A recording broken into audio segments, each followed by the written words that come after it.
और जनता का फायदा हमेशा सरकार बदलते रहने में ही है, जो किसी को लगातार बनाए रखने में फिर अहम हो जाता है। देश का विकास तो विकास से ही हो सकता है, महंगाई रोकने से हो सकता है, शिक्षा को बढ़ावा देने से हो सकता है, रोजगार देने से हो सकता है। भावनात्मक रूप से भारतीय जनता पार्टी जो है लोगों को गुमराह कर रही थी, कहीं मंदिर के मुद्दे पे, कहीं का के मुद्दे पे, कहीं पाकिस्तान के मुद्दे पे, कहीं मुसलमान के मुद्दे पे। तो ये लगा नहीं, इससे देश का विकास नहीं हो सकता है। अम्बेडकर नगर जनपद में कोई गांव ऐसा नहीं है कि जहां के 10-20 लोग बिहार में नौकरी न पा गए हो।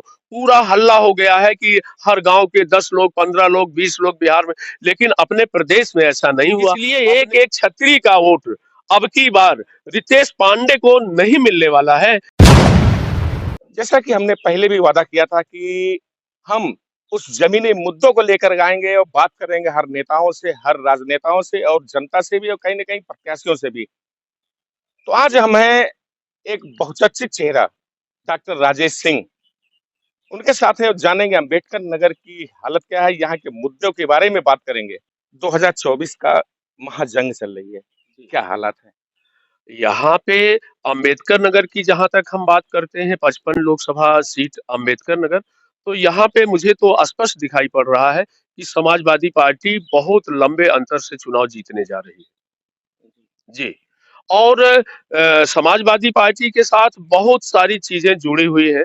यहाँ पे जो भारतीय जनता पार्टी ने जिसको टिकट दिया है, उन लोगों ने पिछले काफी समय से लोग राजनीति कर रहे हैं, लेकिन उनको जनता की सेवाओं से कोई मतलब नहीं रहता है, लोगों के सुख दुख में आना जाना नहीं रहता है, और जिस पार्टी में रहते हैं उस पार्टी का विरोध करते हैं। ऐसे तमाम उदाहरण पिछले सारे समय में देखने को मिले हैं। एक और मुद्दा जो संविधान का मुद्दा है, वो निचले तबके में बहुत जोर शोर से देखा जा सकता है कि वो उन लोगों के दिमाग में है, निचले तबके के दिमाग में है कि अगर भारतीय जनता पार्टी की सरकार बनती है तो संविधान को खत्म किया जा सकता है, नया संविधान बनाया जा सकता है, और बाबा साहब के नाम पे असर पड़ सकता है, जो जो है उनका नाम खत्म हो सकता है।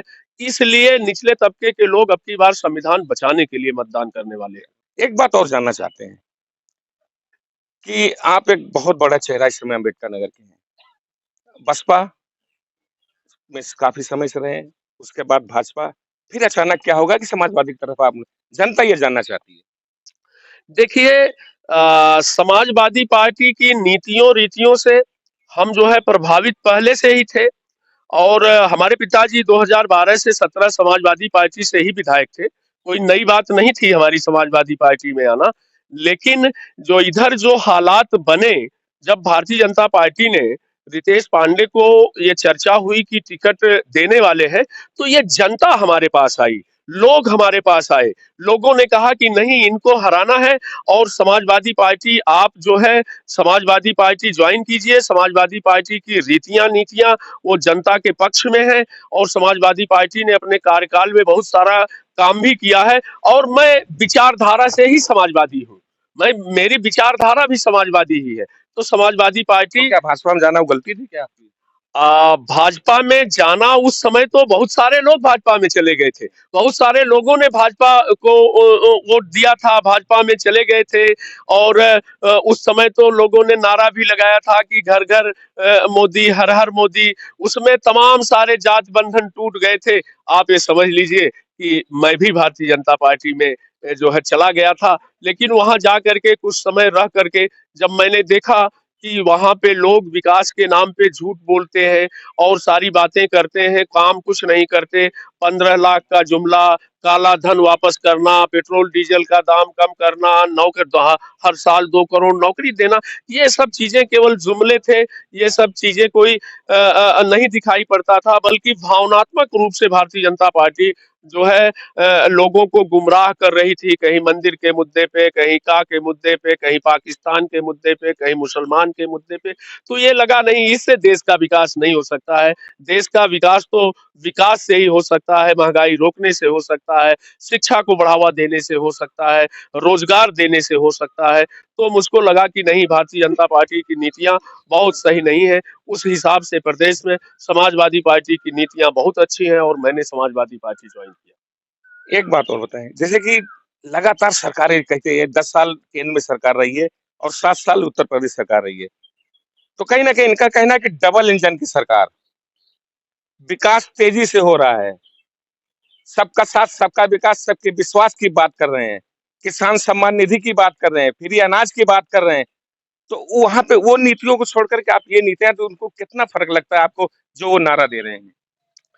देखिए, वो नारा दे रहे हैं, ये केवल जो है उनका नारा नहीं है, बल्कि जो जिन प्रदेशों में दूसरी सरकारें हैं भारतीय जनता पार्टी की, वो लोग भी राशन दे रही हैं, वो लोग भी किसी न किसी तरीके से गरीबों को पैसा दे रही हैं और रोज़गार दे रही हैं। तो भारतीय जनता पार्टी जो चीज़ें कह रही है, वो चीज़ें कर नहीं रही है और महँगाई जो दिन प्रतिदिन बढ़ती जा रही है, नौकरी की स्थिति बड़ी खराब है। इन सब बातों से लोगों को ये लग रहा है कि नहीं, कोई भी सरकार आएगी तो योजनाएं जो चल रही हैं वो सरकार चलाएगी। हो सकता है इससे बढ़िया तरीके से चलाए। हो सकता है कि 6,000 रुपया सम्मान निधि ये दे रहे हैं, कोई और सरकार आए 10,000 रुपया सम्मान निधि दे। राशन 5 किलो की जगह और सरकारें बढ़ा सकती हैं। तमाम घोषणाएं कांग्रेस का, इंडिया गठबंधन का घोषणा पत्र आया है कि महिलाओं को भी 1 लाख रुपया साल में देने की बात जो है चल रही है। तो ऐसा नहीं है, देखिए जनता का फायदा, मैं एक बुद्धिजीवी हूँ और जनता का फायदा हमेशा सरकार बदलते रहने में ही है। जो किसी को लगातार बनाए रखने में फिर अहम हो जाता है।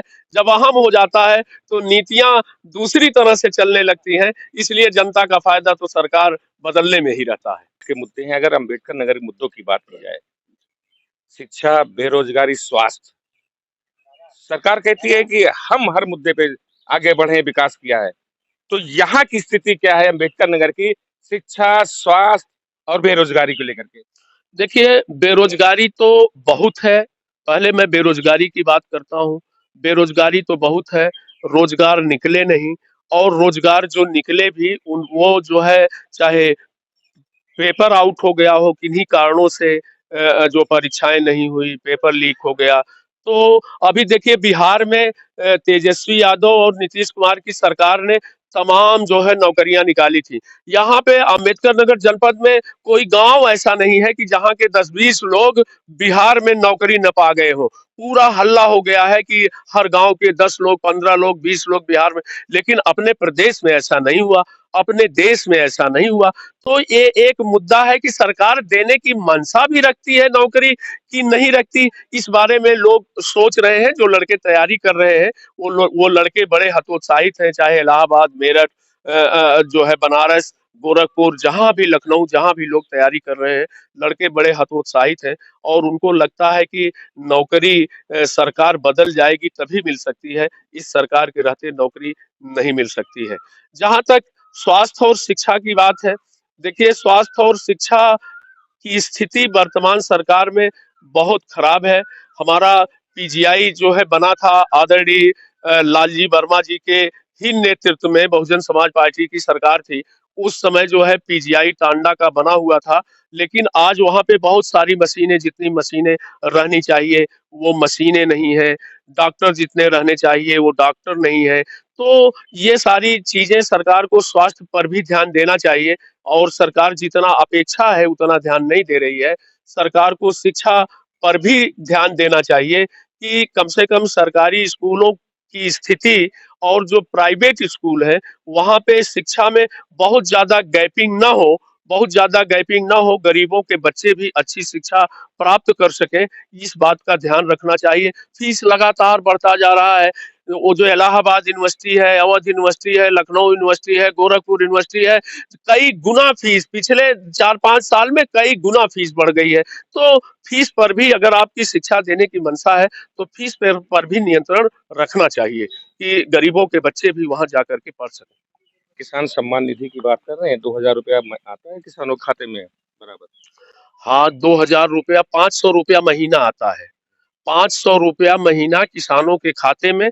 आप उसको ऐसे कह सकते हैं कि साल में 6,000 रुपया आता है। हम कहते हैं कि 500 रुपया महीना जो है किसानों के खाते में, जो किसान सम्मान निधि आता है, ये भारतीय जनता पार्टी की सरकार दे रही है। आगे की अगर कोई नई सरकार आएगी तो उन लोगों की घोषणा है कि और ज्यादा देने की घोषणा है। 500 रुपया किसानों के लिए, जब किसानों का जो अनाज है वो एक फिक्स रेट पे नहीं बिकता है। आज तो किसान यही मांग कर रहे हैं कि हमारे अनाज की अरे हम साबुन लेने जाते हैं, जो प्रिंट रेट है वो प्रिंट रेट से हमको साबुन मिलता है। दवा लेने जाते हैं, जो प्रिंट रेट है हमको प्रिंट रेट से दवा मिलता है। डीजल और पेट्रोल जो रेट है हमको वही रेट देना पड़ता है, एक पैसा कम नहीं होता। तो हम जो पैदा करते हैं, हमारा जो अनाज पैदा होता है, जो है उसका भी रेट फिक्स होना चाहिए। ये नहीं कि कांटे पे कुछ और रेट हो, बनिया हमसे कांटे पे 2000 हो, बनिया हमसे 1200 में ले। तो जो भी ले, हमारा जो अनाज वो भी जो है फिक्स रेट पे ले, चाहे जो ले। इसको सरकार की व्यवस्था करनी चाहिए। यही पूरे देश की मांग है, यही किसानों की मांग है। अगर अम्बेडकर नगर की जो स्थिति इस समय राजनीतिक स्थिति है और दोनों प्रत्याशियों का कंपैरिजन किया जाए, लालजी वर्मा और रितेश पांडे की, अगर राजनीति से हट करके आप बात आपसे पूछा जाए तो क्या लगता है? देखिए, लालजी वर्मा एक सौम्य, ईमानदार और काफी अनुभवी नेता है, जो लगातार जो है विधायक, एमएलसी और मंत्री जो है रहे हैं। और जो उनकी छवि है, वो जनता में, समाज में काम करने वाले की छवि है, झूठ न बोलने वाले की छवि है, लोगों से मिलने जुलने वालों की छवि है, लोगों का सुनने की मदद करने वालों की छवि है। उस छवि से भारतीय जनता पार्टी के प्रत्याशी रितेश पांडे जी अभी बहुत दूर है। लालजी वर्मा और उनका कोई कंपैरिजन ही नहीं हो सकता है। ये लोग केवल अवसरवादी राजनीति करते हैं, और लोगों के सुख दुख में, लोगों के सहयोग के लिए जाने में, या जनता, बहुत बार मेरे पास लोग आते हैं, कहते हैं कि मैं मिलना चाहता था, सांसद जी नहीं मिल रहे हैं, विधायक जी नहीं मिल रहे हैं, नहीं आ रहे हैं, नहीं जा रहे हैं। इन सब की चर्चा जो है होती है, विकास कार्यों की तो बात ही छोड़ दीजिए। मैं नहीं कहना चाहता हूं, लेकिन कहना भी पड़ रहा है कि इन लोगों के विकास कार्य कुछ इनके कार्यकर्ताओं तक ही सीमित हैं, आम जनता तक उनके लाभ नहीं पहुंचते हैं। कि क्षत्रिय समाज नाराज है, तो ये स्टेट लेवल किया जाए कि अम्बेडकर नगर की भी बात करते हैं? देखिए, ये तो जो हम लोग, देखिए हम लोग के जानने का माध्यम इलेक्ट्रॉनिक मीडिया, प्रिंट मीडिया और सोशल मीडिया है। तो इन सब को देखने से लगता है कि पूरे देश में कहीं न कहीं सब अलग-अलग कारण हैं, क्षत्रिय समाज नाराज है। लेकिन पूरे देश में जितना नाराज है, उससे ज्यादा अम्बेडकर नगर में नाराज है। अम्बेडकर नगर में नाराज इसलिए है कि आज 22 साल से जो लोग भारतीय जनता पार्टी से चुनाव लड़ रहे हैं, वो लोग 22 साल से इस जिले में राजनीति कर रहे हैं। तो वो उन लोगों का छत्री समाज के सुख दुख में कहीं भी आना जाना अभी तक नहीं रहा है। आज चुनाव का समय है, आज वो चाहे जहां चले जाएं, लेकिन जो भूले नहीं है लोग कि कहाँ जहां भी जरूरत पड़ती है, तमाम छत्रियों का इन लोगों ने विरोध भी किया है। बहुत खुल करके नहीं कहना चाह रहा हूं, लेकिन जो काला अतीत है, वो अतीत छत्री समाज भूला नहीं है। इसलिए एक एक छत्री का वोट अब की बार रितेश पांडे को नहीं मिलने वाला है। बहुत बहुत शुक्रिया। तो ये थे राजेश सिंह, इनका साफ तौर से कहना है कि अम्बेडकर नगर का चुनाव की दिशा निर्धारित हो चुकी है। कहीं ये इनके दावे हैं, इनके इरादे हैं। प्राइम 7 न्यूज इनके दावों की पुष्टि नहीं करता, लेकिन उन मुद्दों की बात निकल के जरूर आई है जो अम्बेडकर नगर की जनता जानना चाहती थी। Noor Alam, prime 7 news, Ambedkar Nagar.